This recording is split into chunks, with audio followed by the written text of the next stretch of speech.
Next, boleh Mbak. Jadi Elita itu cerita sedikit, boleh next lagi. Gimana saya memulai ini adalah sebenarnya waktu itu karena saya ada di, ya tadi pertama menentukan ordinat. Nah, saya menemukan hal ini karena saya waktu itu juga karena tahu saya ada di mana. Waktu itu tuh saya bergabung komunitas namanya Hijabers Community. Nah, tahun 2011 itu teman-teman. Nah, 2011 itu saya gabung tuh di komunitas zaman-zamannya mungkin dulu tahu ya teman-teman, hype lagi hype tentang berkerudung, komunitas dan kerudungnya itu macam-macam. Jadi itu sangat sangat precious ya bergabung menjadi komunitas itu. Nah, ternyata di dalam Mas tapi lebih besar lagi manfaat yang ketika saya masuk ke komunitas itu. Kenapa? Karena saya kan senang dengan fashion, senang dengan mode, sehingga di situ dapat vibes yang sama. Tapi menariknya dan ajaibnya, saya itu malah terinspirasi hal lain. Apa itu? Yaitu mereka itu teman-teman komunitas itu semua konsumtif gitu. Saya sebenarnya juga konsumtif gitu. Terus kemudian dari situ saya berpikir bahwa oh ini adalah peluang. Kenapa? Mereka ada kebutuhan akan sesuatu tentang modest fashion, baik itu kerudung, baju atau perlengkapan lainnya, mukena ya. Karena mereka sangat konsumtif, suka belanja. Begitu juga dengan saya. Nah, waktu itu juga ada pemikiran bahwa saya konsumtif, tapi saya juga pengen produktif. Gimana caranya ya? Saya mencoba membuat produk. Nah, saat itu memang tidak langsung membuat, tapi tengkulak. Nah, karena saya tahu ordinat saya, sehingga oh, kemudian yang kedua, saya tahu potensi saya. Potensi saya apa? Saya ngerasa serasa suka mix and match dan itu juga diakui, divalidasi oleh teman. Jadi, oh ternyata saya jadi tahu, oh potensi saya tuh ini. Jadi bisa mengkurasi produk yang tepat untuk saya jual. Kemudian, nah jauh dari itu semua sebenarnya itu apa mimpi dan tujuan hidupmu? Sebenarnya kalau dipikir-pikir, kadang kita kalau mikir dulu pun saya juga belum tahu, tapi sebenarnya dari kecil saya itu sudah punya cita-cita atau tujuan, yaitu menjadi perempuan mandiri, menjadi perempuan yang jadi dan independen dan berhasil gitu ya. Nah, versi berhasil saat itu kan berbeda-beda dan saat itu rasa oke, mungkin dengan cara ini saya bisa mencapai itu. Kemudian nah, apa masalah yang ingin saya berikan saat itu? Sebenarnya saya melihat banyak teman-teman yang suka pakai kerudung eh, apa itu namanya tie dye. Nah, karena saat itu lagi hype tentang tie dye, yaitu ada desainer namanya Dian Pelangi. Mungkin teman-teman pernah dengar di sini. Ini beliau itu salah satu founder juga di community Hijabers Community ini. Nah, saat itu kan namanya kerudung tie-dye atau hijab tie-dye ini sangat mahal. Nah, dari situ saya berpikir karena market saya tahu eh, tahu mereka itu bisa membeli produk itu seharga berapa. Mereka akan sangat suka dengan harga berapa. Nah, saat itu saya kulaan tuh di ada namanya pasar di Jogja namanya Bringharjo ya, teman-teman. Bringharjo ini pasar tradisional tapi macam-macam. Jadi bisa sangat murah sekali. Waktu itu saya ingat banget beli kulaan kerudung hijab itu tuh harga 11.000 saat itu. Nah, kemudian saya jual dengan harga 50.000 karena seingat saya harga jual produknya tie-dye yang Dian Pelangi itu udah 50 ke atas, sekitar 80, 100 gitu. Nah, peluang itu yang saya ambil, masalah yang saya pengen selesaikan itu apa? Ya, saya pengen memberikan solusi atas masalah teman-teman ingin bergaya pakai hijab tie-dye tapi yang ekonomis gitu. Karena karena harga tie-dye yang tanda kutip produk dari Dian Pelangi Designer itu mahal, jadi saya memberikan yang lebih ekonomis lagi. Boleh next? Nah, dari situ akhirnya ya, dari situ akhirnya Elita 2012 ya saya menjual itu. Nah, dari 2012 bertumbuhlah Elita jualan kerudung, produksi kerudung lagi dan sampai di 2019 ini kami membuat eh, baju. Ini adalah produk-produk baju awal-awal Elita produksi gitu. Next, nah yang pengen dan ini ya, nah ini kami nggak ber, kami tidak berhenti di sini. Saya juga tidak berhenti sampai produk baju aja yang sudah diterima. Tapi kita selalu melakukan riset, selalu melakukan perbaikan, improvement, bahkan inovasi yang sampai sekarang tidak tidak tidak akan selesai gitu istilahnya. Karena market terus bertumbuh, market terus berputar. Nah, maka dari itu saya pengen banget share ke teman-teman. Kalau dari saya tuh namanya product market fit. Boleh next? Nah, apa itu product market fit? Sebenarnya product market fit itu adalah produk yang pas dengan market kita. Kenapa pas? Karena sebenarnya produk produk kita itu menyelesaikan masalah, baik produk secara fisik maupun jasa gitu ya, service. Nah, sebenarnya customer kita itu tidak membeli produk kita, tapi membeli value, membeli solusi, membeli membeli apa? Boleh teman-teman share karena tidak kayak misalnya apa ya? Contohnya contoh nyata aja misalkan lipstick nih. Oh boleh sebelum itu aja. Nah, nah, contohnya adalah lipstick nih, lipstick. Lipstick ini tujuannya adalah memberikan lipstick banyak banget brand yang mengeluarkan, melaunching gitu ya. Berbagai shade, berbagai tipe, ada lip cream, ada lipstick, ada lip matte ya. Terus sekarang ada namanya velvet lip cream gitu, macam-macam dan eh, berbagai jenis. Karena apa? Karena customer ini itu tuh sangat ber, sangat broad, sangat luas gitu. Nah, semakin teman-teman tahu kategori produk teman-teman ini, atau semakin tahu teman-teman masalah eh, customer ini, dia produk teman-teman akan semakin berjaya gitu. Kayak misalkan, em, kenapa lipstick? Karena saya tadi baru pakai lipstick, baru jadi ingatnya lipstick ya. Lip cream ya. Nah, saya tuh suka banget lip creamnya.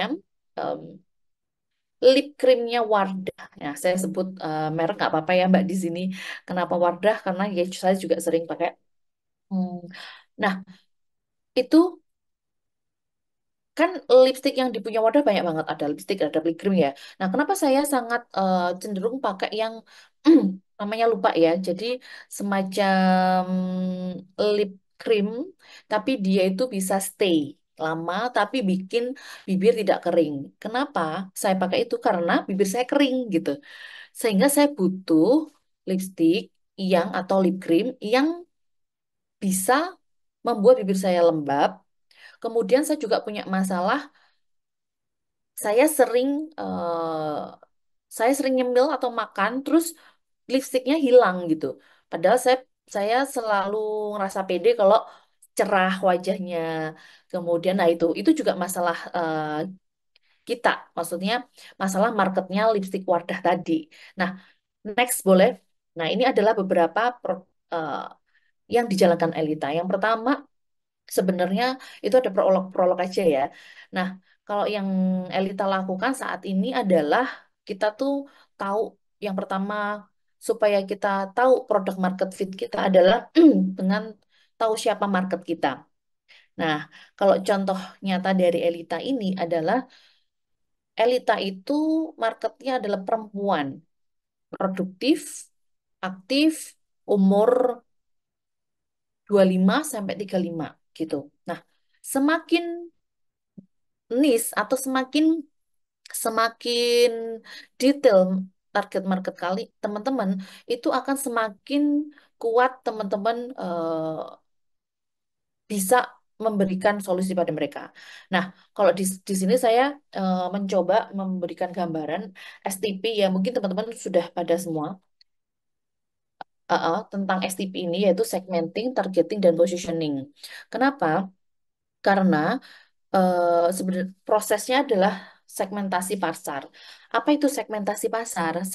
Kita tuh pasar kan banyak ya, luas ya. Mulai dari mungkin dari demografi dulu ada gender, perempuan, laki-laki, kemudian dari umur dari nol bayi umur nol itu sudah mengkonsumsi kan, sampai lansia itu juga. Oh, suaranya terputus-putus. Oke. Sekarang masih terputus-putus nggak, Mbak? Halo? Aman Kak, aman. Oh, Di, ya. di saya aman. Oh, siap-siap. Oke. Dikabarin aja, Mbak, kalau memang... Oke, siap. Oke.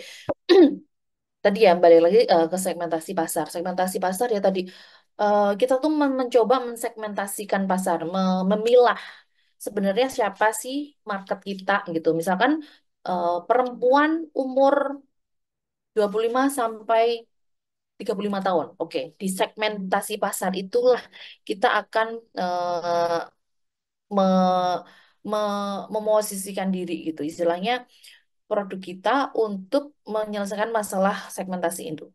Nah, masalahnya akankah produk itu akan menyelesaikan semua masalah perempuan itu? Nah, itu bergeser lagi menjadi targeting. Siapa yang akan ditarget? Artinya kita tuh secara detail atau secara spesifik akan menarget siapa sih? Oh, perempuan umur 25 sampai 35 kan macam-macam ya. Ada mahasiswa, ada mungkin umur-umur segitu-segitu ya.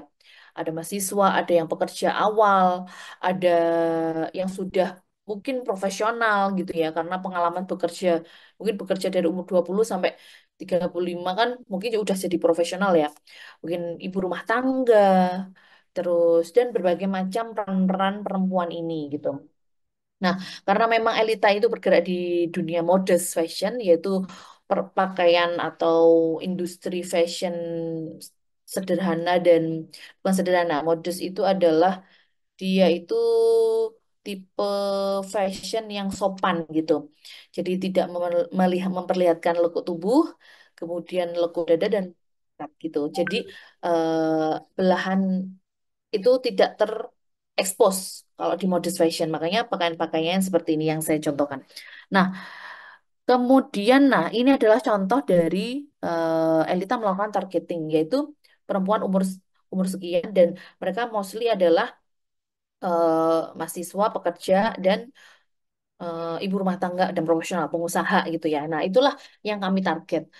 Nah, kemudian positioning kita gimana? Seperti apa? Positioning adalah seperti apa brand kita atau produk kita mempromosikan diri ya. Contohnya ada tadi contohnya adalah produk baju nih.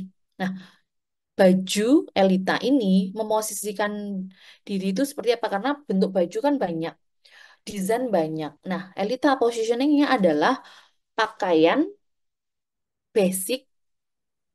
Belum apa ini, Kak? Sorry. Oh, oke, oke, oke. Sorry, saya terdistract dengan chatnya. Oke, pakaian basic modest gitu. Pakaian modest basic. Ya, jadinya seperti ini. Nah, semua pakaian yang ada di sini itu adalah mostly adalah produk Elita. Yang kayak yang ini ada foto saya yang Mbak saya pakai, yang dipakai Mbak yang kanan ini adalah produk basic. Terus positioningnya lagi apa? Yang nyaman. Jadi semakin detail positioning produk atau brand teman-teman itu akan semakin diingat di ya, memori sampai ke customer atau audiens itu semakin diingat. Seperti itu. Nanti mungkin kalau ada yang kurang jelas bisa bertanya. Next boleh? Nah, ketika kita udah tahu market kita siapa, mulai mulai dari demografi sampai psikografinya, artinya teman-teman banyak ya nanti bisa di-share juga tentang gimana cara riset market atau menentukan demografi psikografinya. Terus biasanya saya juga melakukan menulis 5 sampai 10 persona. Persona itu siapa sih sebenarnya yang akan menggunakan produk kita gitu. Nah, itu bisa dilakukan di market research. Nah, nextnya orang-orang ini itu tuh punya masalah apa gitu. Nah, kalau saya suka dengan Simon Sinek ini, ada bukunya tentang Start Your Why, Find Your Why. Mungkin teman-teman di sini sudah ada yang membaca, boleh share juga nanti. Nah, kalau yang di sini itu lebih ke Ya, Simon Sinek bilang kalau people not about what you do, but why you do it. Benar. Jadi kadang ada orang yang tahu mengapa misalkan membuat brand, membuat produk ini. Why-nya tuh sangat kuat. Ada juga yang tidak tahu. Ya udah ikut-ikutan aja gitu. Ya udah kopi sana, kopi sini. Yang penting laris, yang penting cuan misal kayak gitu. Itu akan berbeda dengan orang yang benar-benar tahu dia mengapa dia membuat produk ini untuk menyelesaikan apa, untuk siapa gitu. Nah, itu akan sangat sangat amat kuat nantinya karena tahu sehingga itu eh, bahasa Jawanya tuh titis gitu. Eh, ininya orang akan jadi customer atau audience itu akan sangat sangat tersentuh dengan produk tersebut. Misalnya, eh, hmm, contoh nyata, misalkan saya mungkin teman-teman pernah tahu produk BTV, Beyond the Vine. Mungkin kita bisa sharing di sini Beyond the Vine. Ada nggak? Ada nggak? Boleh raise hand atau atau chat boleh. Tahu tahu tahu. Oh ya, terima kasih. Oke. Kita jadiin case tadi ya Beyond the Vine ini. Nah, saya seneng banget sama Beyond the Vine. Kenapa? Eh, karena dia itu jadi impresi yang saya tangkap dari produk mereka, mereka tuh inovatif dan sangat kreatif gitu. Yang ketangkep ke saya. Nah, mereka pasti menggunakan why-nya. Dia tidak serta-merta serta-merta membuat produk tanpa alasan, tanpa tanpa tujuan gitu. Nah, kalau teman-teman tahu ada dumpling bag ya namanya. Dumpling bag. Dum dumpling ya, Mbak. Bener nggak sih dumpling? Aku sebutannya. Nah, dumpling bag itu sekarang udah jadi top of mind brandnya adalah Beyond the Vine karena dia yang mencipta produk tersebut bahkan yang mencontek sudah banyak banget gitu. Ini brand baru dari Singapura dan tidak tas ya betul ini tas dumpling bag ini tas. Mungkin kalau saya tunjukin saya pernah produksi dupnya. Nah, oke oke Mbak Dini iya betul. Nah sehingga banyak orang yang pakai ini kok masuk nggak? Ya udahlah gini ya kelihatan nggak ya? Ya artinya bahkan saya sebagai customernya nggak sangat sangat sangat tertarik dengan apa yang dia lakukan karena juga saya kreator juga ya kok bisa ya produk tersebut bisa menarik menarik customer sebanyak itu bahkan itu bahkan sampai dijustipin bahkan didupin gitu ya artinya dia bisa sampai berhasil membuat membuat produk itu digemari dan dicintai. Karena apa? Pasti mereka melakukan product development yang se sekuat itu. Nah, teman-teman kalau masuk ke sosial medianya dan baru hari ini juga kayaknya dia posting, bahkan dashback-nya aja dipikirin gitu. Dashback. Jadi kayak tas pembungkus tasnya, jadi tas dalam tas dan dashback-nya itu didesain khusus juga. Kalau BTV ini kan lebih ke warna-warni. Jadi dia desain khusus produknya ini atau dashback-nya ini juga warna-warni dan bahkan bisa di reuse atau digunakan kembali untuk sebagai tas lagi. Mostly kalau dashback kan digunakan untuk ya disimpan aja, disimpan tasnya untuk menyimpan tas dalam lemari kayak gitu. Tapi kalau dia tidak, dia melakukan riset dan bahkan dia meminta feedback kepada customernya untuk memilih mana sih yang kamu suka dashbacknya sampai segitunya. Oke, next. Nah, ini pentingnya kita bisa mengidentify masalah market ya. Nah, kalau ngomongin tadi, sebenarnya masalah apa sih yang diberikan solusi oleh BTV tadi tentang tas tadi? Ya, kalau saya ngerasa eh, menggunakan tas ini pengguna satu, saya suka tas yang simple, nggak neko-neko. Jadi kayak karena saya ya lumayan aktif, jadi butuh tas yang simple, nggak banyak kompartemennya, plung plung plung plung, tapi juga tetap tetap eye catching. Jadi kayak dipakai berbagai occasion itu bisa, casual bisa, buat kerja bisa. Mungkin kalau buat kondangan belum bisa ya kalau ini. Nah, karena saya memang kegiatan utamanya bukan kondangan, jadi saya sangat memakai ini. Dan bahkan ya nanti kita ngomong di inovasi ya, karena dia sangat inovasinya sangat bagus. Nah, ngomongin tentang product development, setelah teman-teman tahu eh, masalah yang dimiliki oleh market kita atau target market kita, itulah saat dimana kita bisa melakukan riset produk. Kalau saya biasanya dengan tim melakukan product development. Nah, product development itu artinya kita tuh, misalkan kalau di Elita itu adalah marketnya atau personanya itu adalah perempuan kuliah umur 25 ya. Misalkan dia kuliah tingkat akhir apa bekerja ya. Enaknya ya kuliah S2 gitu misalkan. eh Dia juga nyambi kerja, kerjanya di eh, lapangan misalkan. Nah, kira-kira kebutuhan apa? Ini langsung spesifik kerudung ya. Kebutuhan kerudung seperti apa yang memang mereka bisa mendapatkan manfaat itu. Nah, masalahnya orang-orang yang kayak gini tuh apa? Kita riset misalkan, oke, kerudungnya gampang apek atau kerudungnya gampang mudah bau gitu.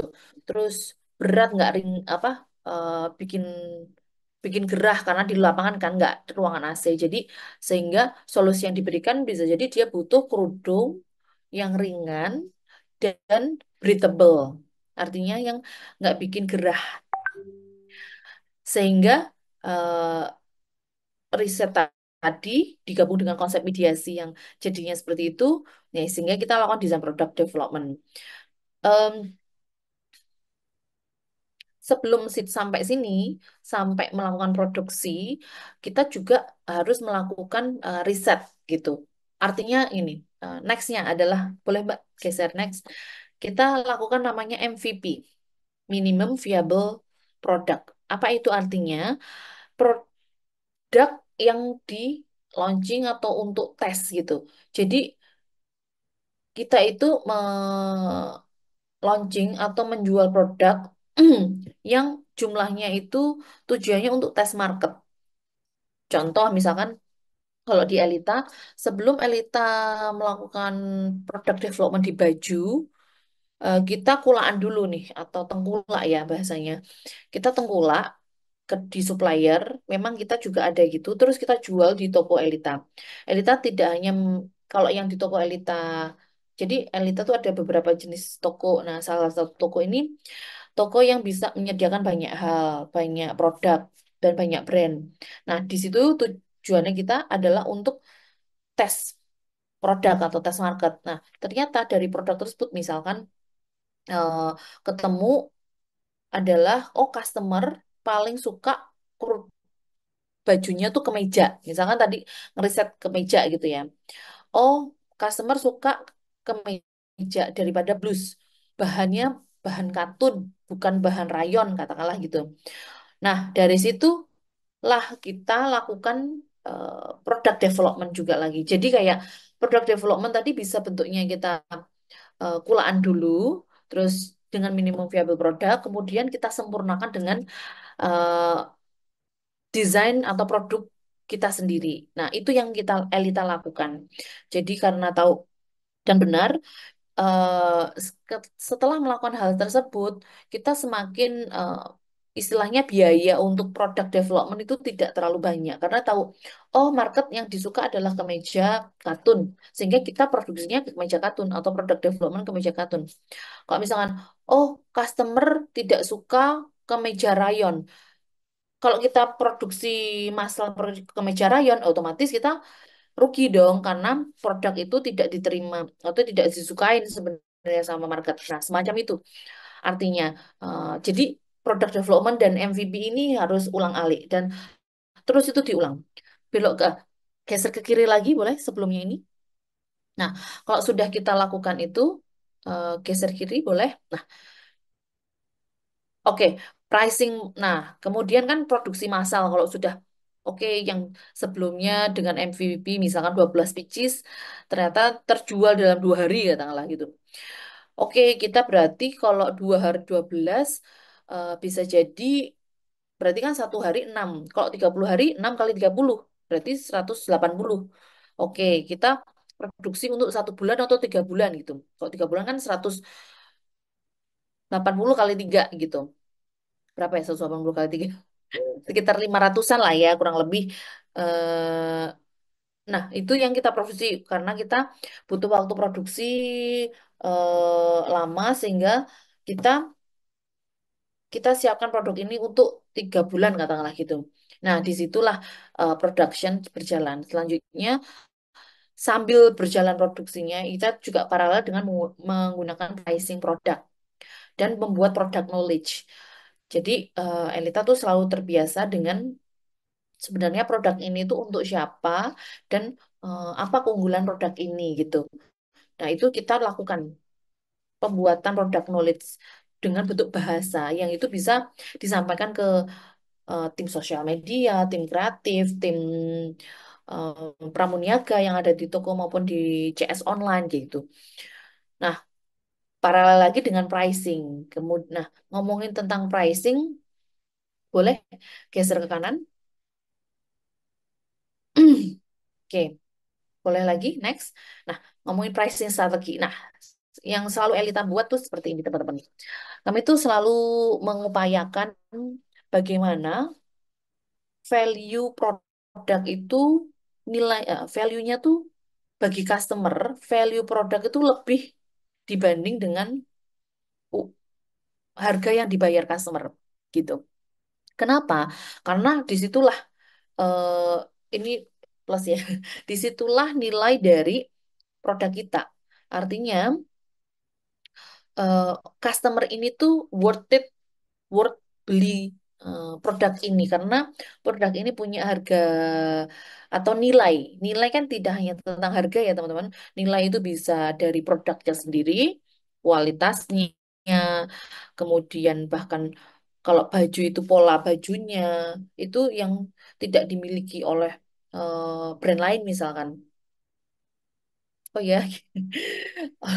Terus eh, selain itu ya value brandnya ya kayak misalkan teman-teman sering melihat misalkan sepatu Nike ya kan sepatu Nike sekarang harga 2 jutaan misalkan ya karena ada logonya itu karena dia value-nya ya ada di brandnya kalau logo itu sudah dihilangkan ya sama aja bisa jadi meskipun meskipun kualitasnya sama bahannya sama produk sama pun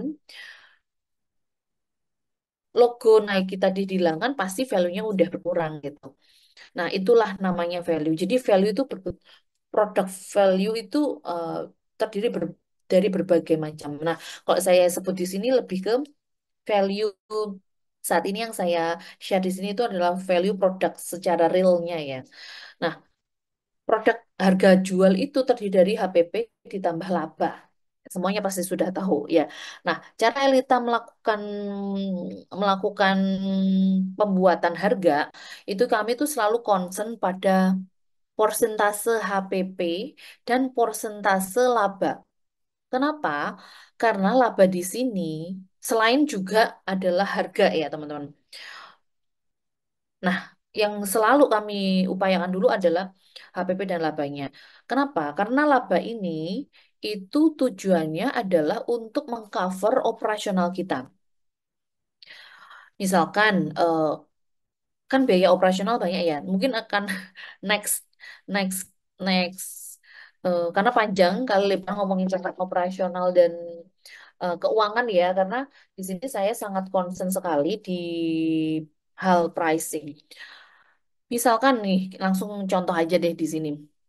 HPP-nya, HPP-nya 70.000 gitu. Kita fokus di HPP cost variabel ya yang sama aja ya.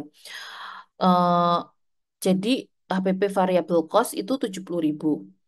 Kemudian kita markup menjadi 1,8. Nah, kalau kita markup segitu, harga jualnya jadi 126.000. Ya enggak?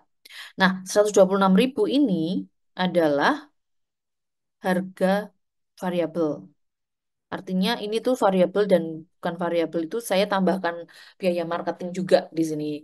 Ada perbedaan HPP ya, ada 75.000.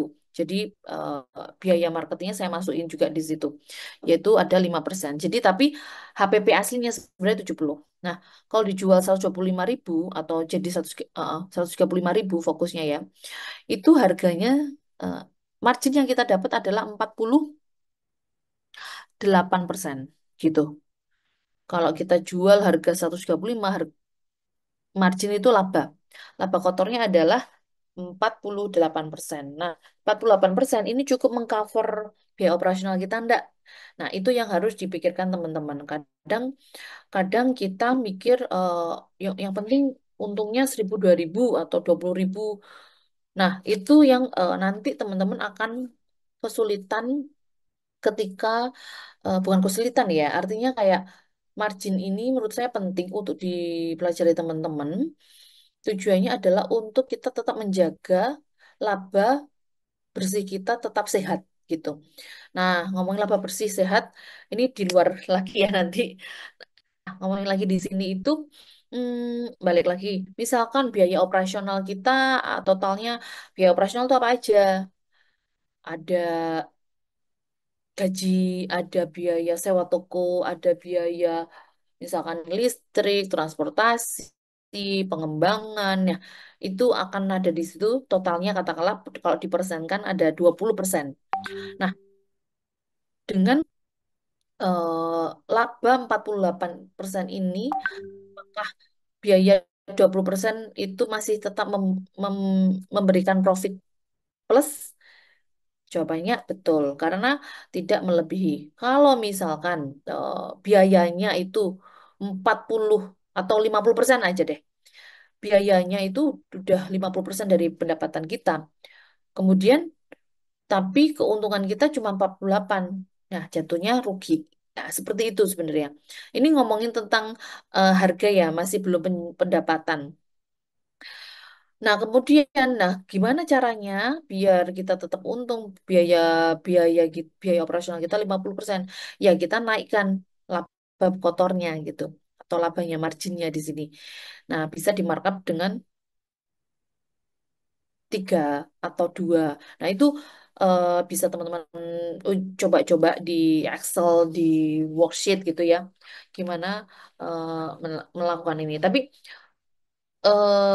kalau saran saya memang penting banget teman-teman bisa mempelajari laporan keuangan dan karena saya juga pengalaman kemarin di pandemi karena saya nggak tidak tidak tidak ahli ya bukan ahlinya di membaca laporan keuangan. Nah, ketika pandemi kemarin sangat berdampak sekali.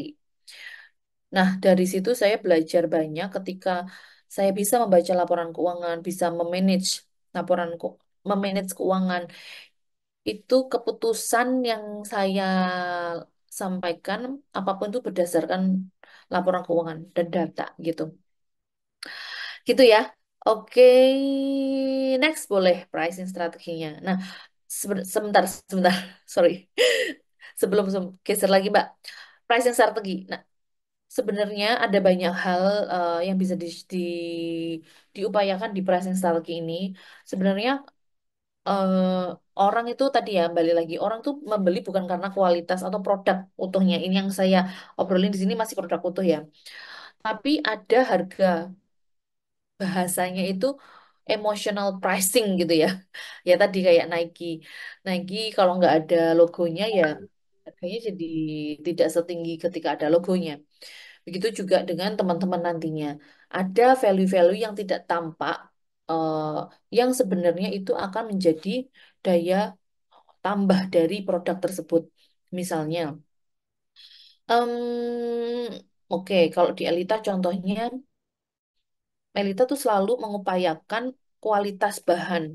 Kualitas bahannya itu kalau karena marketnya perempuan aktif yang butuh produk nyaman, bahan nyaman, cutting nyaman, nih kita concern pada itu. Kami concern pada produk bahannya yang bikin nyaman. Yang kedua, saya concern juga dengan pola-polanya. Pola dan juga concernnya pada warna-warna yang dibutuhkan untuk teman-teman bisa di mix and matching dengan berbagai warna dan warnanya itu yang memang netral gitu. Nah, itu value yang kita berikan. Nah, value-nya sehingga itu bisa naikin harga jual. Begitu. Nah, ketika teman-teman menambahkan value-value lain, misalnya, misalnya teman-teman mengatakan bahwa kalau uh, brand teman-teman itu juga support tentang lingkungan, itu juga membuat daya menambah value brand teman-teman sehingga orang yang percaya dengan itu atau se-value dengan itu akan membeli produk teman-teman dengan bangga dan worth aku beli ini sama dengan melestarikan lingkungan misalnya gitu. Gitu ya, Mbak. Next, boleh pricing strategi. Nah, kemudian marketing channel. Ngomongin marketing channel ini sebenarnya ya tadi, kalau kita pengen punya produk market fit yang cocok sama customernya, itu kita harus milih banget nih marketing channel kita. Kenapa? Ya, karena kita tahu tidak semua, jadi gini, perempuan tadi ya, katakan perempuan umur 25 dan 35 itu berat. Nah, kita mau nyasar siapa dulu nih? Misalkan, oh wanita umur 25 tadi dulu. Nah, orang wanita umur 25 ini biasanya kalau di offline itu berada di mana, kalau di online berada di mana. Misalnya, kalau umur 25 tahun saat ini mungkin seringnya di TikTok gitu. Ya, elit apa namanya? Brand teman-teman harus hadir di TikTok gitu. Kemudian orang umur 25 ini sangat sangat suka dengan ini enggak sih eh, web gitu. Maksudnya dia tuh sangat savvy nggak sih sama teknologi web gitu. Artinya dia suka buka web, suka baca artikel di web. Nah, kalau dia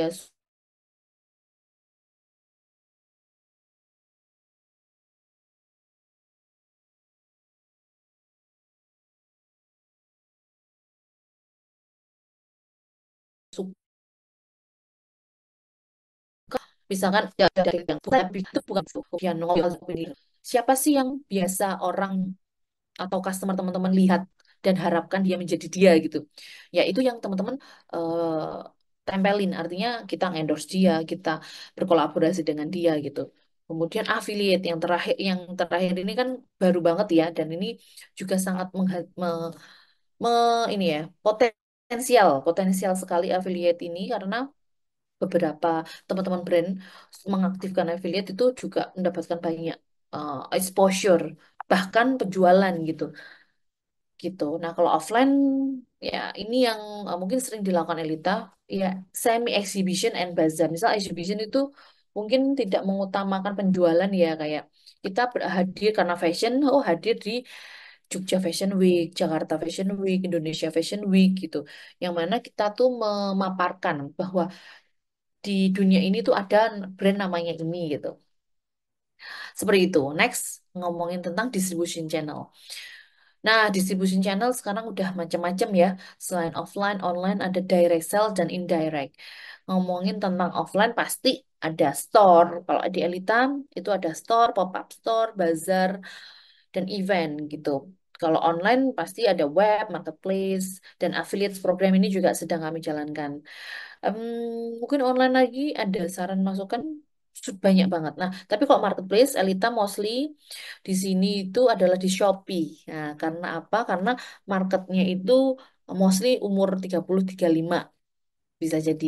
Nah, kalau kalau yang tapi Elita juga hadir di TikTok. Tapi Elita memang eh, istilahnya native gitu ya, native-nya tuh di Shopee. Begitu juga eh, marketing channel tadi, Elita itu native di Instagram. Jadi bisa jadi tidak. tidak semua channel marketing atau distribusi itu teman-teman harus ada. Pastikan customer atau audiens teman-teman itu di mana marketing dan distribusi channelnya ada di mana sehingga teman-teman optimalkan di situ. Kalau mau dilakukan di semua distribusi channel maupun di marketing channel itu juga nggak apa-apa. Tapi pastikan porsi untuk menguatkan itu ada di yang diprioritaskan yang paling kuat gitu. Marketnya ada di mana. Kemudian direct sales. Sorry, ini belum saya edit ya. Direct sales itu lebih ke door to door. Jadi kayak mengetuk satu pintu satu pintu. Kayak misalkan kalau di Elita namanya sales outbound. Kita karena Elita juga seragam kerudung, ya kita kita ketuk satu-satu by email, by datang langsung. Kayak misalkan kita tuh ada pesanan misalkan dari rumah sakit PKU Solo gitu. Nah, sehingga kita juga ketuk-ketuk pintu juga ke misalkan rumah sakit yang rumah sakit yang serupa dan juga kita lakukan juga ke misalkan ke puskesmas yang berada di area yang dekat Alita seperti itu. Kita lakukan by radius radius nggak mencolong-mencolong dulu gitu. Kalau indirect ya bisa melalui reseller, agen dan consignment. Kita semua ini melakukan. Jadi kalau reseller tahu ya teman-teman jadi lebih ke ya dijual kembali oleh reseller ini dengan harga mungkin potongan yang kecil. Kalau agen kan karena besar. Kemudian kalau consignment ya kita titip jual ke toko lain gitu. Dan masih banyak lagi ya sebenarnya. Next, boleh. eh oke, market feedback. Apa itu market feedback? Sebenarnya banyak banget market feedback yang setelah melakukan marketing dan penjualan dan melalui distribusi channel tadi, Elita tuh pasti melakukan riset kembali. Jadi menanyakan ulang. Bisa. Jadi kita bisa langsung maupun tidak langsung. Kalau yang tidak langsung kita kan bisa lihat lewat Shopee dari komen-komen atau ini review dari Shopee, review dari Google Maps. Nah, itu adalah feedback-feedback yang harus kita baca dan harus seharusnya ya, seharusnya. Karena dari situ kita bisa improvement nantinya. Dan juga Elita melakukan indirect. Indirect itu, tadi indirect ya, ini direct. Direct itu menanyakan langsung, misalkan kayak eh, perwakilan 5 orang, 10 orang yang membeli produk baru Elita. Sehingga kita bisa tahu, oh yang mereka dapatkan contoh misalnya kita baru launching kerudung. Nah, kita menanyakan tuh harganya itu worth it enggaknya, harapannya seperti apa, nyaman enggak pakai kerudung itu dan minta masukan mereka. Karena lagi-lagi mereka adalah sahabat kita untuk bertumbuh gitu. Gitu ya. Kemudian seperti yang saya sampaikan di sini, next Elita bazar kemana lagi? Nah, Elita tuh suka banget bazar karena kita tuh pengen mendekat ke customer Elita, pengen mempermudah customer Elita tuh mendapatkan Elita produk. Dan juga ah, kita kita bisa pernah sampai kayak sebulan itu 15 tempat yang berbeda. Oke, 15 tempat yang berbeda ini itu benar-benar ketemu customer yang memang ada yang sudah pernah membeli Elita, ada yang nggak kenal. Nah, ini juga eh, bentuk dari marketing dan bisa kombinasi ya, marketing dan distribusi. Kemudian feedbacknya seperti ini banyak banget, bahkan ada yang nggak minta bazar tapi minta toko. Mbak buka dong toko di Pontianak, toko di Malang, toko di Semarang dan macam-macam ya. Jadi itu feedback yang kita dapatkan selain tadi tentang produk, kita tuh bahkan tentang service itu sangat penting dan berarti buat kita. Jadi teman-teman harapannya sering-sering ngobrol sama customer atau pelanggan supaya tahu nih apa yang ada di pikiran mereka sehingga kita bisa improvement next. Nah, kalau sudah dapat market feedback seperti ini, Next boleh. Nah, kita lakukan improvement, betul. Nah, di sini adalah saya memberikan contoh. Elita tuh tidak berhenti untuk selalu melakukan improve, improve, improve. Kenapa? Karena disitulah nilainya. Eh, jadi contoh yang saya sampaikan di sini ada dua ya, tentang kerudung dan baju. Nah, ngomongin tentang kerudung dulu. Nah, kalau kita dulu kerudung ya cuman jualan kerudung aja. Tapi sekarang kita bahkan sudah berani untuk melakukan jadi kalau dulu Elita itu bahan kerudung di supplier adanya apa? Ya, kita produksi. Nah, sekarang kita sudah melakukan celup warna sendiri gitu. Artinya kita sudah membayangkan bahwa kerudung-kerudung ini itu bisa dipakai dengan berbagai tone warna gitu. Nah, kayak misalkan contohnya ini tan skin, light skin, fair skin itu tuh bisa menjadi solusi bagi mereka gitu.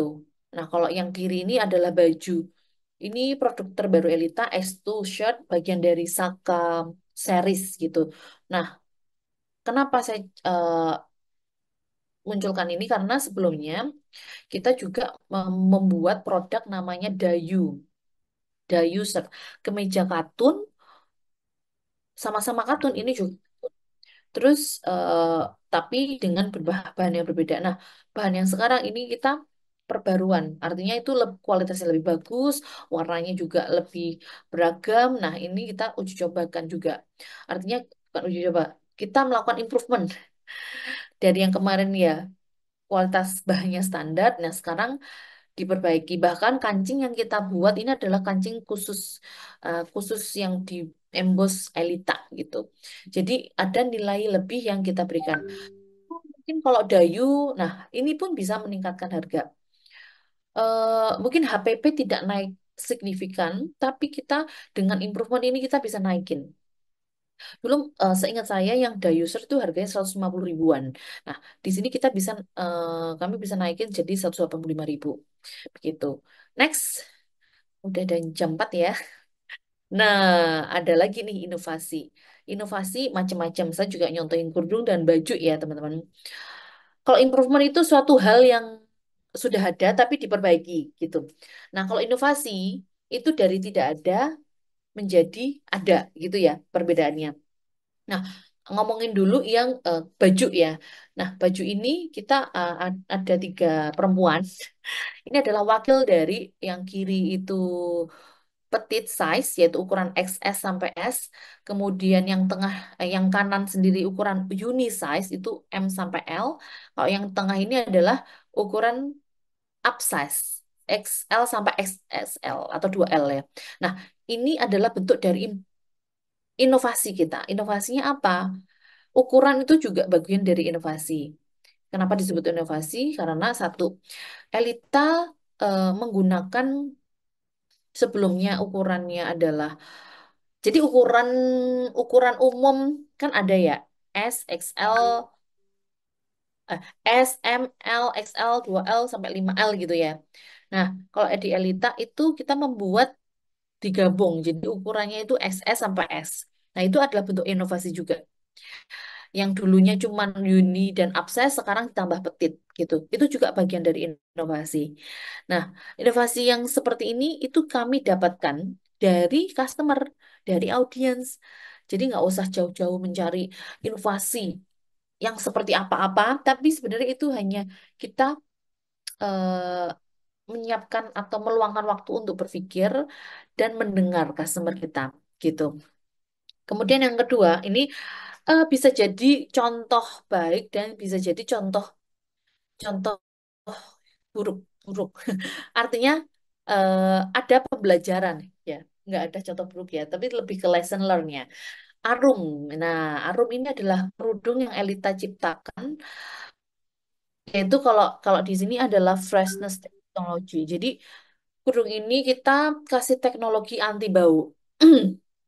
Jadi dia anti mikroba, bisa kontrol bau, kemudian ringan gitu ya. Tapi utamanya adalah lebih ke mengontrol bau. Jadi orang yang pakai ini tidak istilahnya tuh tidak tidak tidak apa namanya tidak bau. Nah, masalah pertama yang kita selesaikan adalah kita tuh pengen customer kita itu tuh eh, customer kita itu yang suka mengeluarkan bau, kan kadang kita tuh seharian penuh ya pakai ini. Dan itu membuat kerudung bisa bau, badan ke bagian kepala juga bau. Nah, artinya, nah kalau menggunakan fitur Arum atau produk Arum ini, seharian pakai kerudung ini tidak bau gitu. Nah, berhasilnya atau contoh baiknya adalah kita melakukan itu di saat yang lain belum gitu. Nah, tapi di sini adalah lebih ke pricing point. Lesson learn-nya adalah pricing point. Kemudian ternyata tidak banyak orang itu sadar tentang masalahnya gitu. Jadi ya customer yang membeli ini adalah customer yang sadar, no, tahu kualitas dan akhirnya membeli. Value-nya itu sesuai dengan dia. Customer yang tidak merasa itu masalahnya dia, ya dia tidak membeli gitu. Sehingga sebenarnya Arum ini ya bisa jadikan flagship produk, tapi bukan produk favorit, artinya bukan produk best seller gitu. Nah itu lesson learn-nya. Next, nah setelah inovasi, sebenarnya yang membuat produk market fit ini terus berjalan, nah Elita tuh sedang mengaktifkan namanya Elitamid. Elitamid itu adalah sebutan customer Elita yang memberikan dampak kontribusi gitu. Artinya sebenarnya tanpa adanya customer pelanggan, Elita tidak ada di titik ini gitu. Nah, hingga kami ada Elita ingin sekali memberikan dampak kepada customer dengan memberikan wadah seperti ini. Nah, seperti ini contoh-contohnya. eh, Kita membuat suatu grup gitu ya, atau community yang dijalankan dengan tim gitu. Dan karena marketnya adalah perempuan produktif aktif, ya kita mencoba memberikan solusi atau inspirasi atau saran atau bahkan cerita saja yang akhirnya bisa membuat masing-masing dari kami itu bisa mendapat inspirasi dari tersebut. Nah, setelah mendapat inspirasi, dampaknya apa? Dampaknya adalah kita bisa meningkatkan kesejahteraan hidup kita, bahkan kita melakukan hal perubahan yang lebih baik, nah, dan seterusnya. Nah, contoh yang seperti ini yang kita lakukan. Kita alhamdulillah sudah sebulan 2 bulan berjalan dan dampaknya luar biasa. Baru sebulan 2 bulan ya. Mungkin belum ada 2 bulan yang menjalankan ini. Jadi setiap minggu kami melakukan live bersama Elitamid gitu. Nah, banyak sekali, mungkin teman-teman nanti bisa lihat ya Instagramnya Elitamid, inspirasi-inspirasi dan teman-teman itu sangat amat merasa sangat dihargai ternyata. Dan saya baru tahu di sini karena tidak semua perempuan itu merasa dihargai. Nah, dengan wadah ini itu tuh membuat mereka semakin cinta sama brand dan semakin ingin berbuat untuk brand. Jadi kita apa ya saling memberikan dampak gitu, baik untuk Elita Mates-nya, begitu juga brandnya, yaitu Elita. Nah, kenapa dampak untuk brand? Ya ini, jadi mereka itu karena sangat cinta dengan sangat care pertumbuhan brand itu uh, itu juga bergantung pada pertumbuhan community ini. Mereka kan sangat peduli, pasti mereka memberikan saran, masukan yang membangun gitu. Karena mereka ingin sekali brand ini memberi benefit untuk mereka dan mereka juga ingin memberi benefit untuk brand. Jadi saling. Jadi saya merasa dengan community building ini, Elita dan customer itu bisa saling bertumbuh untuk membangun suatu suatu suatu kepercayaan atau value sehingga itu bisa saling kayak eh, saling memberikan manfaat. Istilahnya kalau mutualisme isinya semacam itu ya. Simbiosisnya mutualisme. Nah, inilah yang kita lakukan, teman-teman. Ya, next. Sepertinya sudah selesai materi saya. Nah, mungkin ini adalah kuncian membuat dari semua itu. Mungkin ini lebih singkat aja next manajemen karena sebenarnya bisnis itu tidak hanya tentang produk, bagaimana membuat produk bagus, tapi juga tentang people manajemennya, financial manajemennya, supply chain management, marketing manajemennya, sales produk, IT database bahkan sampai strateginya itu harus dipikirkan dengan baik. Kita tidak next boleh. Nah, gini. Jadi gini, kalau dari saya itu mulai dari apa yang kamu punya, jangan menunggu sampai sempurna.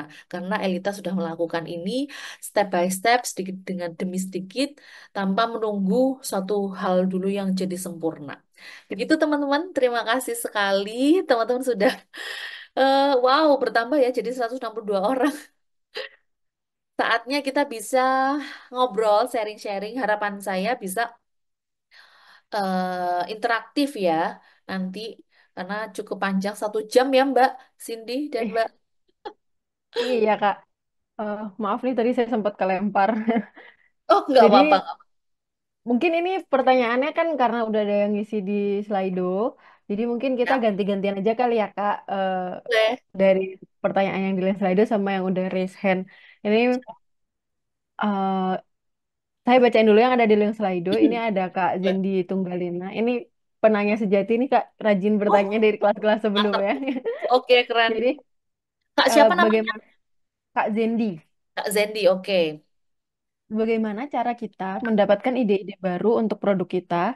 Bagaimana kita juga menjaga relevansi produk di tengah perubahan tren pasar? Hmm. Tuh, Oke. Pertanyaannya dua sangat baik pertanyaan. sekali. Ah, eh Kak Elita mau satu pertanyaan dijawab atau oh langsung aja boleh beberapa? satu-satu boleh ya biar Oke, nanti bisa boleh, Pak. tidak lupa. Atau Oke, bisa silakan. bisa ngobrol juga, bisa Mm-mm. saling interaktif juga nggak apa-apa. Kakak Zendi Boleh, boleh. tanya keren banget.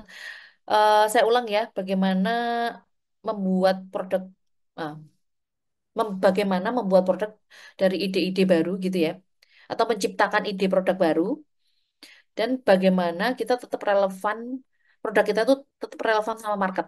Betul? Ya, oke. Nah, ya tadi ya teman-teman. Jadi sebenarnya itu kunci dari produk itu kan market ya.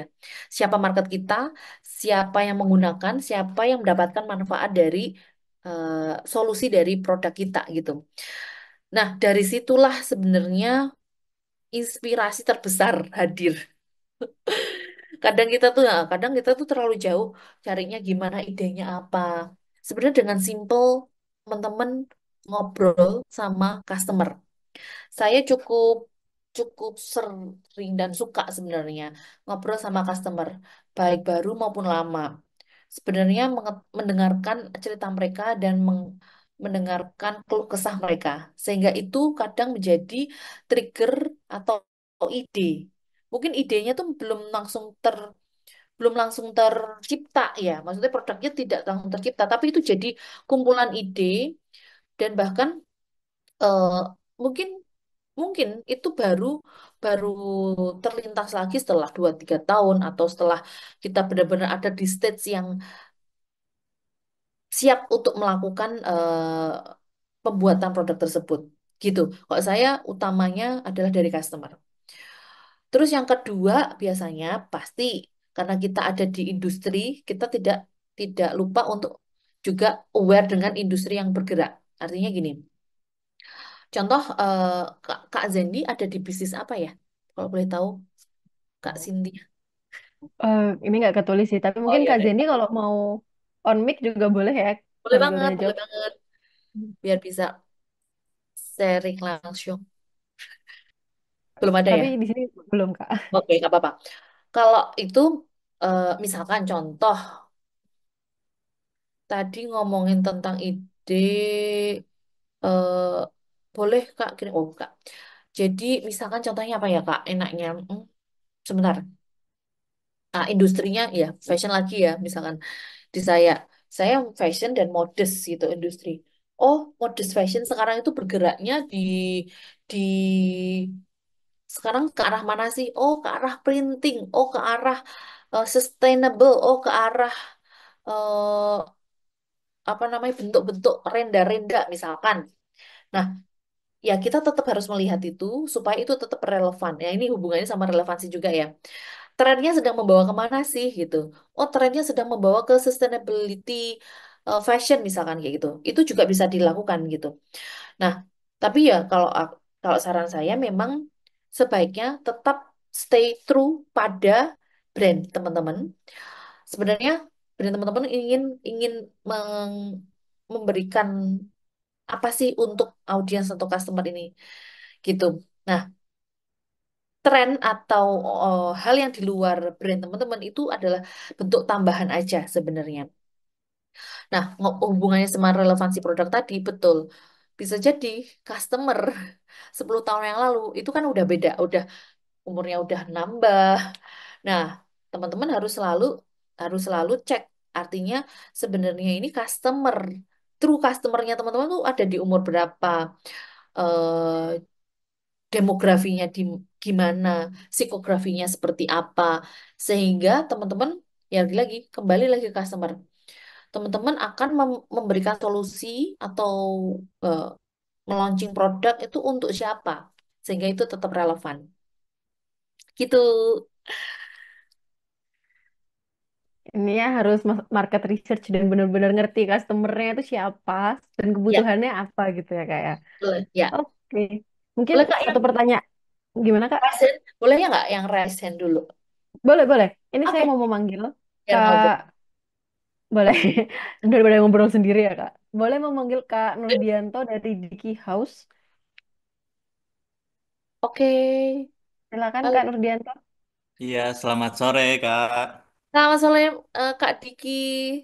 Salam kenal. Iya, salam kenal. Saya Ya, Dake Host bergerak di produk ramah lingkungan, yaitu oke. pengolahan limbah kelapa, Mbak. Wow, keren banget. Hmm. Nah, selama ini kita kan membuat produk yang sudah kita rutin buat dan Mm-mm. target pasar kita juga udah ada. Nah, seiring Oke. berjalannya waktu, kita tuh terkadang bikin inovasi, bikin produk baru karena mungkin ini bisa dibikin produk yang lain gitu. Nah, untuk target pasar itu apakah per produk, apakah bisa disatukan dengan produk yang sudah ada gitu. Oke. Nah, terus gini, Mbak, eh, kita itu kan terkadang inovasi produk itu ada yang eh, order yang istilahnya by request. Misalkan, tolong Oke. bikinin ini dong dari misalkan serabut kelapa gitu. Nah, kita terkadang memberanikan diri membikin gitu. Tapi kadang Hmm. bingung ke depannya kita nih, target pasarnya kan belum tahu karena kita kan belum meriset gitu kan. Apakah Oke. kita hanya dibikin untuk orderan itu aja apa nanti kita ke depan itu akan diproduksi gitu. Makanya saya Wow. juga masih istilahnya bagusnya gimana gitu untuk hal-hal seperti itu. Oke. Ya, terima kasih. Ada lagi? Itu aja. Ada lagi, Mas Diki? Cukup? Heeh. Udah. Mas Diki, boleh nggak? Boleh tahu, Mas Diki tinggal di mana, daerah mana, dan produknya apa? Sekarang yang sudah eksis dan laris istilahnya.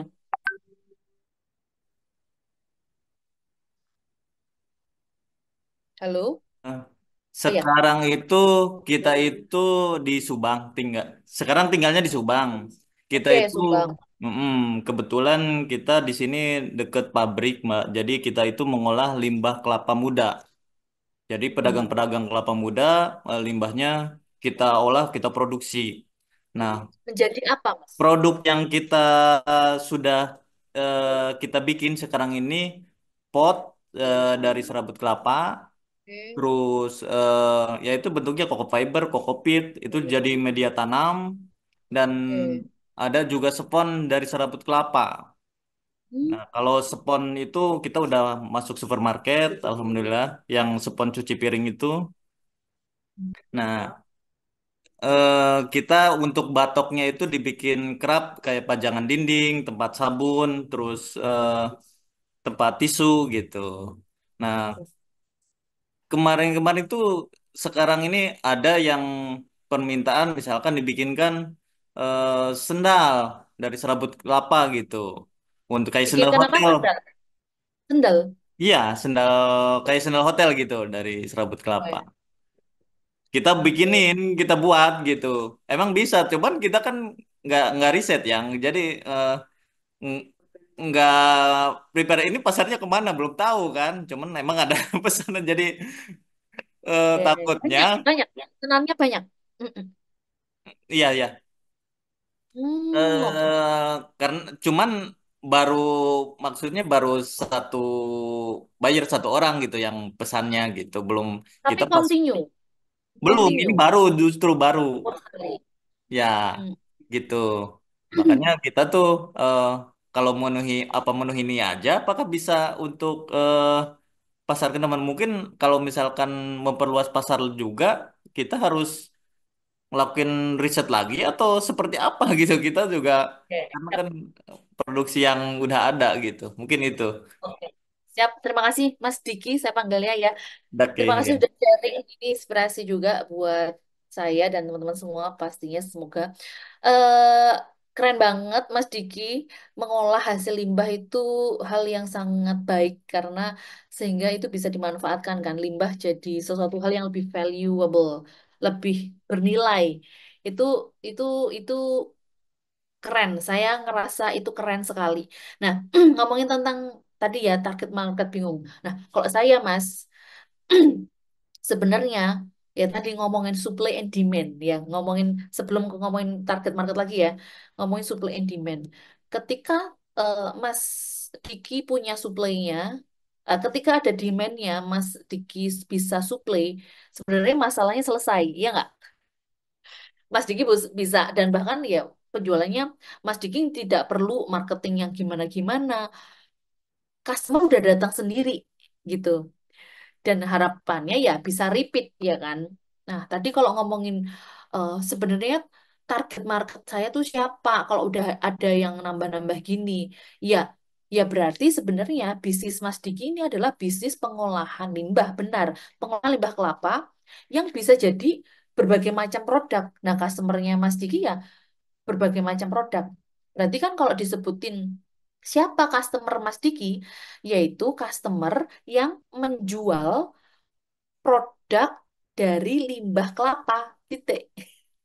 Nah, produknya apa? Bisa macam-macam. Karena kan limbah kelapa nggak hanya batok, nggak hanya serabut, dan bahkan itu inovasi yang keren banget menurut saya, Mas Diki. Nah, gimana cara risetnya?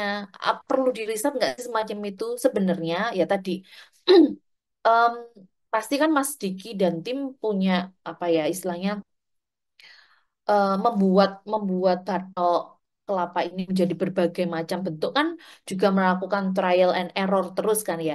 Oh, bahan untuk misalkan untuk tempat tisu ternyata butuh 3 batok. Gimana caranya kalau bisa 2 batok aja misalkan? Oh, ternyata untuk buat sendal ini membutuhkan atau harus dilapisi apa dulu supaya nggak gatel misalkan ya. Kan itu pasti belajar. Nah, menurut saya dengan menyesuaikan tadi ya ngomongin tadi yang di awal relevansi pasar, ya Mas Diki terus relevan dengan pasar gitu. Nah, artinya berbagai macam produknya Mas Diki itu bisa menjadi brandingnya Mas Diki untuk bahwa brand Diki kelapa ini bisa membuat berbagai macam dan memang terbukti gitu. Kecuali ini Mas, ternyata pasarnya misalkan di pembuatan sendal ini besar banget dan Mas Diki tidak bisa mensuplai. Nah, pasti kan berpikir lagi.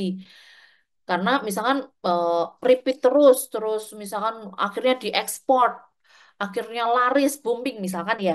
Ya Mas Diki harus berpikir gimana menyukupi demand itu dengan cara mungkin akhirnya cari supplier serabut kelapa lagi dengan berbagai. Nah, menurut saya terus mendengarkan customer memberikan apa yang dibutuhkan customer itu tidak masalah dan itu akan membuat bisnis Mas Diki ini berkembang gitu. Menurut saya itu. Nah, beda lagi karena misalkan kalau Mas Diki bikin serabi kelapa tapi diminta dari limbah kerang, kan jadi PR lagi, ya enggak?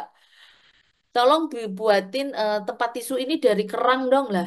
Saya kekuatannya di serabut. Kalau kerang ya mungkin saya bisa usahakan tapi jadi beda bisnis model lagi gitu loh. Heeh. Tapi juga bisa dilakukan asal ya tadi ya artinya bisa membuat perbedaan. Ini sharing sedikit karena juga melakukan. Saya dulu sempat menjual kerudung batik gitu. Ya sama-sama kerudung kan. Tapi ternyata tapi kan itu beda brand. Nah, karena Elita menjual polos tapi yang ini menjual batik. Kemudian penjualan saya tidak begitu besar karena ya effortnya beda, sumbernya beda, sehingga menguras biaya-biayanya di situ. Nah, karena tahu itu tidak menghasilkan dan menguras ya saya tutup bisnis itu. Saya fokus ke Elita sehingga inovasinya lebih ke Elita. Oh, kerudung ini bisa dibikin apa aja ya? Ya tadi sebenarnya kayak baju. Nah, best seller Elita itu adalah di bahan katun gitu. Nah, bahan katun ini saya buat menjadi kemeja, menjadi dress, menjadi celana, kayak gitu. Nah, sebenarnya kayak case-nya sama kan dari Mas Diki ini. Gitu, Mas Diki. Semoga membantu. Apakah cukup terjawab? Oke. Terima kasih Mas Diki. Sukses terus, Oke, lancar, laris, manis. terima kasih Kak. Sama-sama. Kita move aja ke pertanyaan berikutnya kali ya Kak. Ini karena Boleh? udah banyak banget raise hand. Saya mau memanggil Kak Julian. Boleh. Silakan Kak Julian, boleh langsung pertanyaannya aja biar sempat beberapa orang lagi untuk bertanya. Oke, saya juga percepat ya jawabnya, Gak Mbak. apa-apa Kak. Kalau jawabannya kayaknya nggak apa-apa panjang. Halo. Sore Kak Elita. Ya, halo Mas. Terima kasih Kak buat kesempatannya ini. Menarik banget ya ceritanya dari tadi. Kak, saya Alhamdulillah. tadi kan sempat nyimak, tadi kakak sempat sampaikan untuk kita harus sering berinteraksi sama audiens kita, sama pelanggan gitu kan. Nah, saya tuh kemarin sempat bikin kayak penasaran gitu kan kayak itu teknisnya tuh gimana sih yang paling menarik biar kita pas nanya buang pertanyaan ke konsumen mereka tuh bisa respon ke kita gitu kadang kan ada kita ngasih pertanyaan tapi kadang nggak ada responnya gitu sih Kak mungkin lebih ke teknisnya tuh gimana sih penasaran gitu Kak jadi kan Oh, ya. nanti bisa diambil data-datanya dari situ kan Kak gitu sih karena kan lumayan susah kayak di IG kan kita interaksi sama pelanggan tapi mereka nggak ada kayak komen atau apa gitu kadang kita bingung kurangnya gimana gitu Boleh mungkin tahu bisnisnya apa, mungkin Mas? dari bisnis kakak aja ya kak Boleh tahu bisnisnya apa, Mas? saya di sabun cuci piring 5 literan kak sama parfum Nondi Parfum sama sabun cuci piring. ya betul kak Jualannya di mana? di Jayapura kak Di mana? Jayapura Apa, di Mas? di Jayapura kak Oh, di Jayapura. ya Online apa offline? kita masih online sih kak Online. Berarti di ya Shopee. enggak kalau di sini kan enggak terlalu umum gitu kak ya jadi kita mainnya dari TikTok kayak bikin konten terus nanti mereka order dari WA gitu sih kak Oh, penjualannya lewat WA semua ya? ya WA sama Instagram gitu kak Customernya itu B2B, artinya langsung ke bisnis, dijual lagi, atau ke customer langsung? ada yang B2B, ada yang ke customer langsung nggak kayak ibu-ibu rumahan, ada juga kadang yang ibu-ibu kantoran gitu sih Kak. Oke, siap.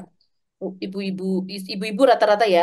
Ya ibu-ibu juga banyak Kak, atau yang ibu-ibu sosialita yang milenial juga gitu Kak, Oh, yang siap. 20-an, 25-an gitu ada Kak. Oh, 20 sampai tiga puluh Ya, lima ya. iya Kak. Dan marketnya di luar Jawa, Jayapura juga kan, Mas? Nggak hanya di Kita Jayapura kan? iya masih lingkup di Papua gitu sih Kak, lebih banyak di Jayapuranya gitu. Ya, Oh, Papua, lokal gitu Jayapura. ibaratnya Kak. Siap. Oke, makasih ya Mas infonya. Keren Iya. banget, Mas Julian. Jualan sabun dan ini ya, sabun cuci piring dan parfum ya. Oke, pertanyaannya gimana? Sebenarnya menarik sekali ini Mas, karena apalagi ibu-ibu tuh seneng banget Mas didengerin, seneng banget cerita. Jadi teknik-teknik yang digunakan sebenarnya sangat simpel. Mas Diki kan penjualannya lewat WhatsApp. Ya udah ditanyain aja atau disapa gitu. Perempuan kan suka disapa dengan baik, ditanyain apa ini masukannya untuk produknya Mas Julian. Maksudnya langsung to the point itu nggak masalah. Atau menanyakan feedback gimana Bu hasil dari sabun cuci piringnya. Apakah kalau kalau mungkin kalau sabun cuci piring kan keunggulannya adalah wanginya. Kemudian ini bikin kering nggak di tangan. Nah, dari situlah Mas Diki membuat riset atau ngobrol sama mereka. Nah, yang paling mudah ya tadi lewat WhatsApp ya. Atau Mas Diki bisa tanya melewat atau tadi kan lebih ke gini ya. Saya sudah bertanya tapi nggak ada yang menjawab gitu ya. Nah, tanyanya lewat mana? Tanyanya lewat mana, Mas? Ya, Kak, biasa di Instagram Kak kita bikin kayak Oh, ada pertanyaan gitu Kak. Kita oke. tulisin gitu kan kadang kita isi pertanyaan mungkin ya kita pengen ngembangin produk gitu kadang kan Kak. Oke. Atau mungkin bahas yang terlalu kaku tuh gimana ya kadang kurang di ini direspon Oke. gitu sih Kak. Nah, berarti jawab bisa jadi audiensnya Mas Julian belum engage sama Instagram atau dengan brandnya Mas Julian. Artinya mereka belum dapat benefit atau manfaat lebih dari brandnya Mas Julian. Sehingga yang bisa dilakukan adalah memberikan benefit dulu, memberikan manfaat dulu bagi mereka. Contoh, mungkin Mas Julian bisa bikin konten dengan cara buat ngasih tips-tips gitu. Kan marketnya ibu-ibu. Nah, masalah ibu-ibu tuh apa? Banyak kan gitu memberikan tips atau kalau yang sekarang banyak dilakukan adalah bikin jokes, jokes ala ibu-ibu katakanlah gitu. Atau membuat konten-konten yang relate dengan ibu-ibu. Nah, itu tujuannya untuk narik dulu. Nah, kalau udah kenal, udah narik, pasti mereka akan memberikan feedback gitu. Itu sebenarnya yang kuncinya kalau di Instagram. Nah, artinya balik lagi, berikan manfaat ke mereka dulu ya Mas ya. Terus kalau di saran saya untuk di Mas Julian ini, karena areanya Jayapura aja, artinya bukan nggak jauh dari Papua, Jayapura. Mungkin Mas Julian kalau ada kesempatan join event, join event gitu. Eventnya ibu-ibu, misalkan apa ya kalau di sana apa ya, yang sering event-event itu apa sih? Mungkin mulai dari yang satu kampung dulu, satu kecamatan dulu, mungkin membagikan produk Mas Julian secara cuma-cuma, mengenalkan, kemudian juga bisa dikontenin juga gitu, bahkan bisa ngobrol langsung kan sama mereka atau melakukan bazar-bazar. Nah, kalau saya tuh sangat sering ikut bazar dan seneng banget datang ke bazar dan melayani customer karena dari situ kita bisa saling tanya gitu. Itulah mungkin hal yang bisa sangat mudah dilakukan. Bisa membantu menjawab, Mas?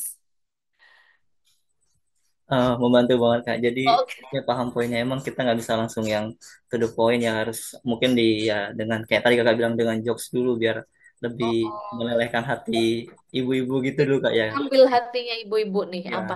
tapi kita juga kayak tadi kita memberikan manfaat dulu baru bisa Tuh. interaksi gitu. Karena kalau langsung to the point kayaknya emang kayak sok asik gitu kayak. Oh, betul. Itu Iya, Mas.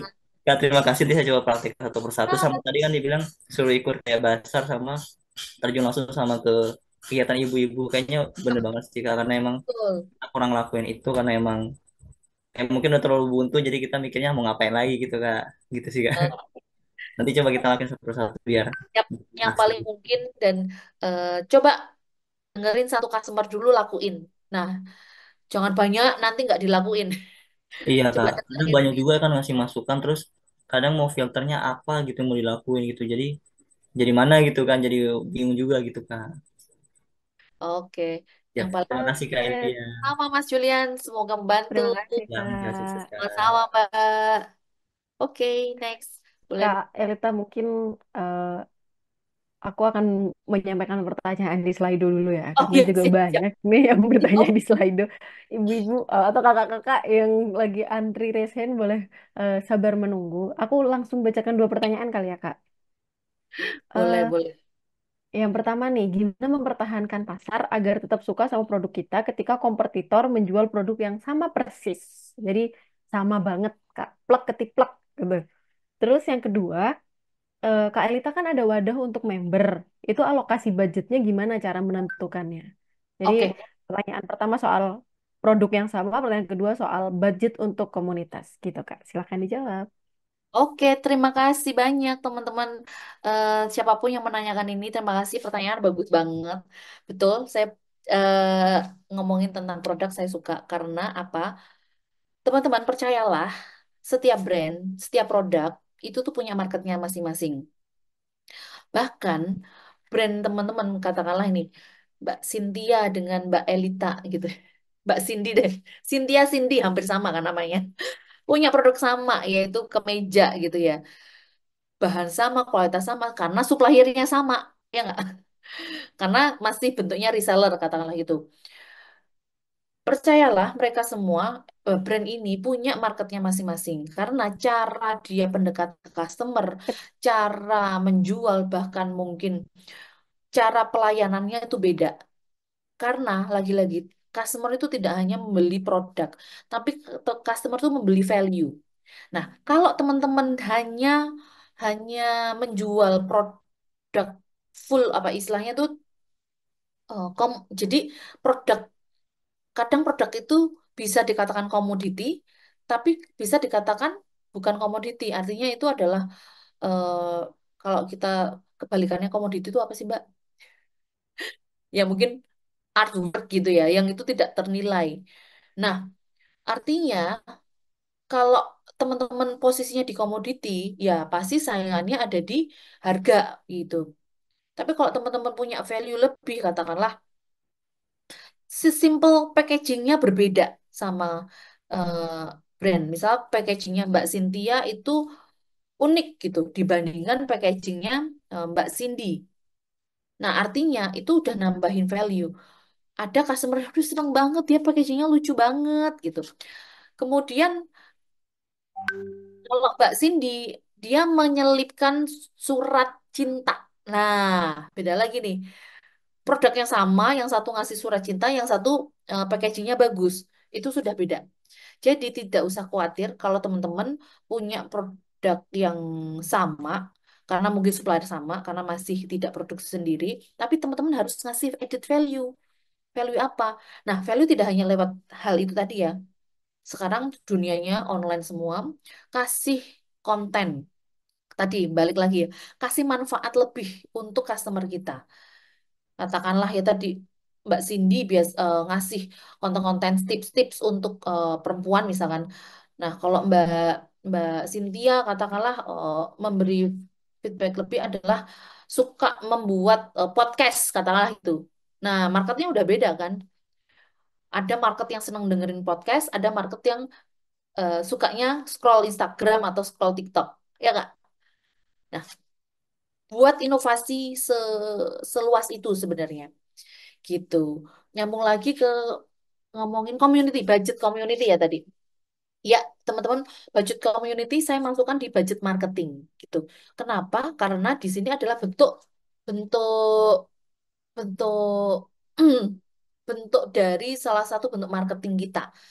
Tapi jatuhnya branding gitu ya. Marketing yang tidak langsung kayak budget marketing kan ada advertising, KOL. Harapannya kan eh, langsung convert ke sales, ya kan? Tapi kan ini bukan yang langsung convert ke sales, tapi ini lebih ke bangun value brandnya. Nah, ini akan kita rasakan di masa depan sehingga ya berapa budget yang tepat itu teman-teman yang harus ukur. Karena ini nggak langsung masuk ke convert to sales sehingga teman-teman sebisa mungkin mengelola yang tepat gitu. Nah, tepatnya masing-masing brand itu berbeda-beda gitu. Jadi nggak bisa buat ukuran. Nah, kalau Elita saat ini budget marketing itu kami upayakan tidak lebih dari 4%. Semua ya marketing. Bisa bikin konten, bisa bikin iklan, KOL, endorse, sampai ke community ini. Jadi 4% dari penjualan. Kalau Itu kurang per lebih, bulan gitu ya, Kak? ya betul, itu per bulan. Betul. Nah, berarti kan kalau community lebih kecil dari 4% gitu. mungkin 0,0 berapa Iya. misal, atau 1% bahkan, karena pengen nge-build fungsinya, nge-build brandnya dan community-nya, dan itu masing-masing.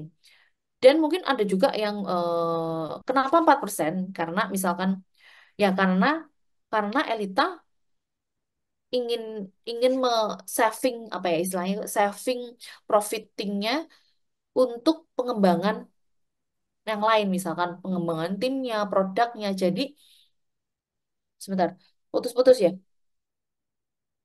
Halo, Mbak, putus-putus ya, Mbak. Halo, kayaknya sinyal saya sih Kak yang jelek Oh, Kak. oh ya udah. Ya, oke. Ya gitu, Mbak. Jadi eh, upayakan tadi tidak menggerus laba teman-teman terlalu besar, sehingga teman-teman tetap improvement, development, perbaikan terus, gitu ya. Tapi ada angka per se-nya gitu gak sih Kak, idealnya tuh sebenarnya kalau sebuah brand tuh di 4 sampai 8% atau di rentang berapa persen gitu Kak dari total revenue gitu misalnya. Ya tadi, kalau saya sendiri 4%, tapi ada yang bilang misalkan ada yang berani 5%, ada yang mungkin berani 10%. Nah, Hmm. tergantung laba kotor teman-teman tadi. Misalkan tadi yang saya ajarkan tadi ya, dari produk 100.000, harganya 100.000. Berarti berapa? Juta. 1.000, 100.000, 100 juta.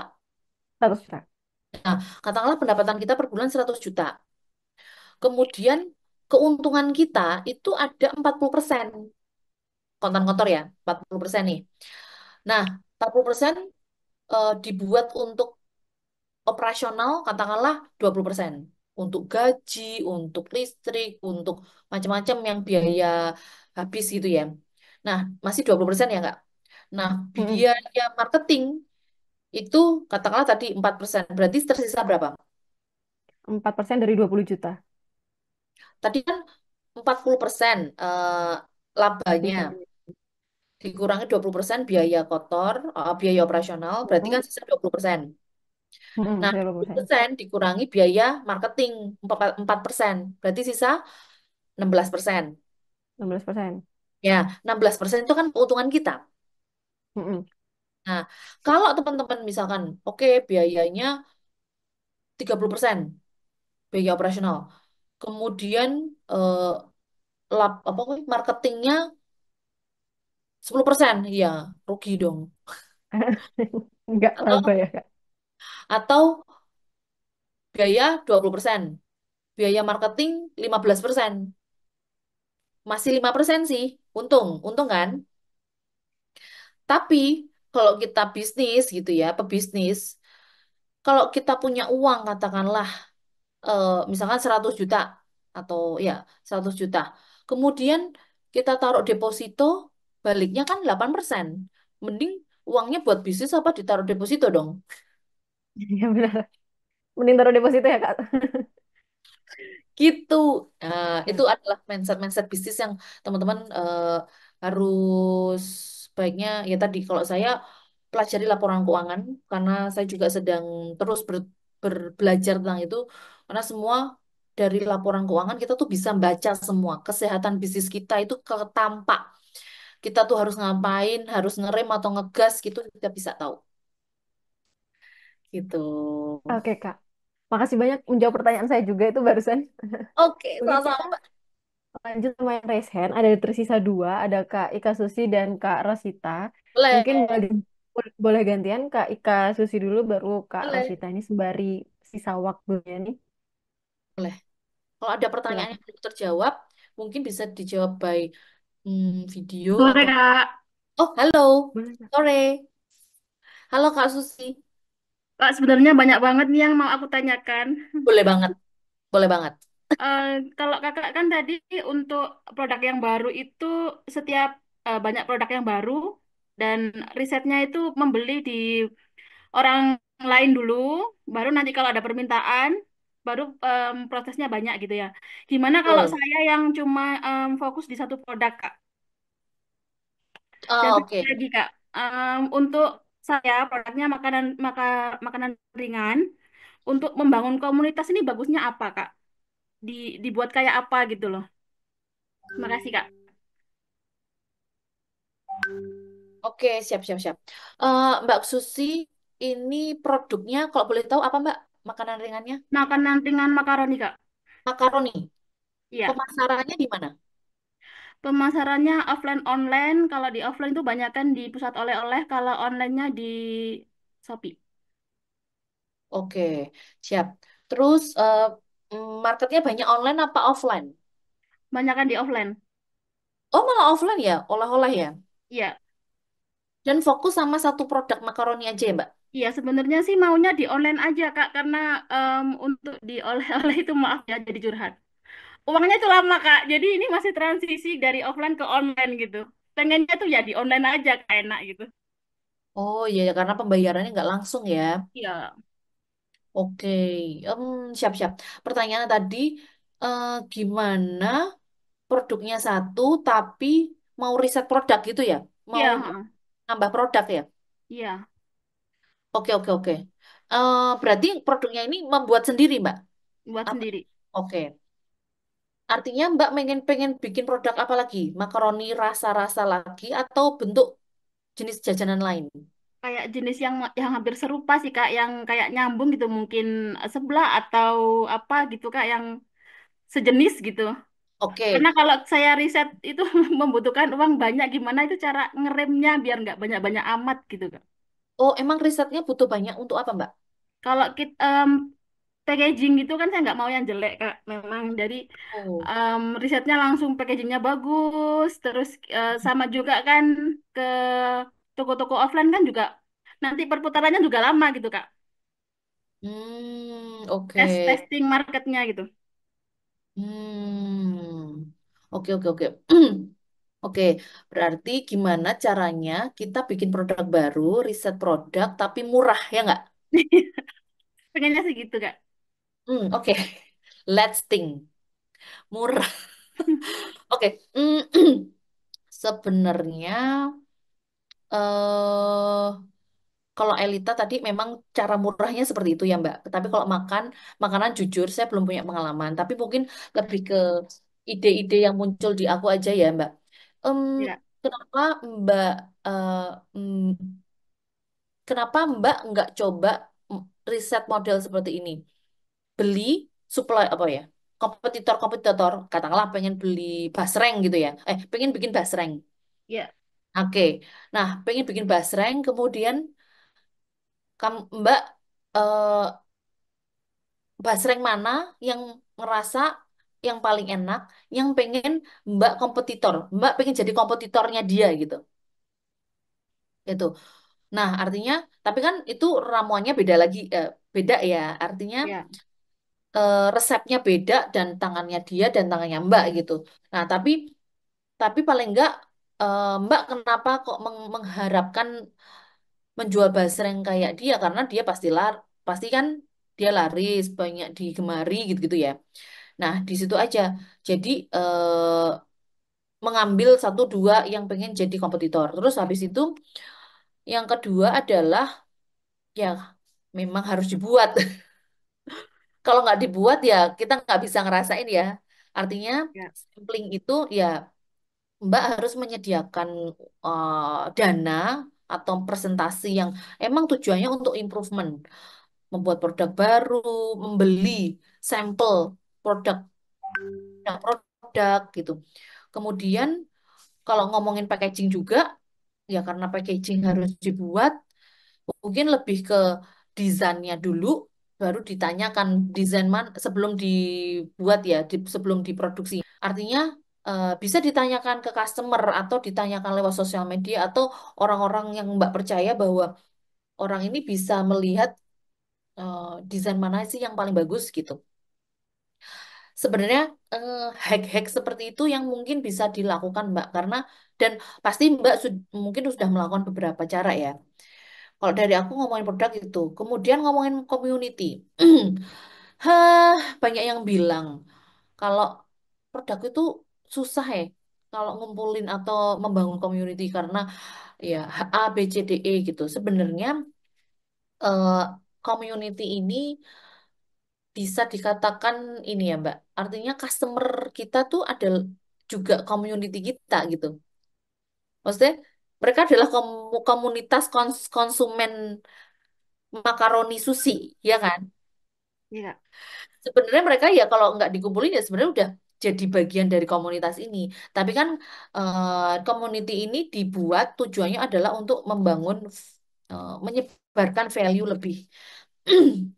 Ya sebenarnya sebenarnya kalau mau ditanyakan membangun community itu mahal, bisa kok dibuat murah. Artinya kayak tidak perlu macem-macem, misalkan bikin gathering gitu, nggak perlu.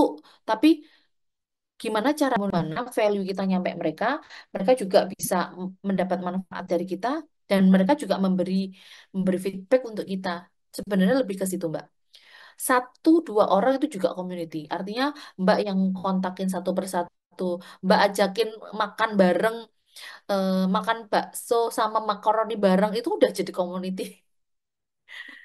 Artinya eh, banyak ide-ide yang bisa dilakukan untuk membangun gitu. Membangun nggak harus langsung del bikin apa gitu, nggak. Tapi eh, jalin hubungan dengan mereka itu dulu aja. Gitu Mbak. Kalau B2B ya, kalau B2B ya Mbak menjalin hubungan dengan partner-partner ini. Gimana caranya mereka tetap ngambil makaroni sushi ini gitu. Artinya mereka tetap menjual makaroni sushi. Terus gimana caranya mereka bisa membayar lebih cepat gitu. Atau membayar, kan consignment mungkin ya. Consignmentnya mungkin lebih, keuntungannya lebih rendah yang diambil.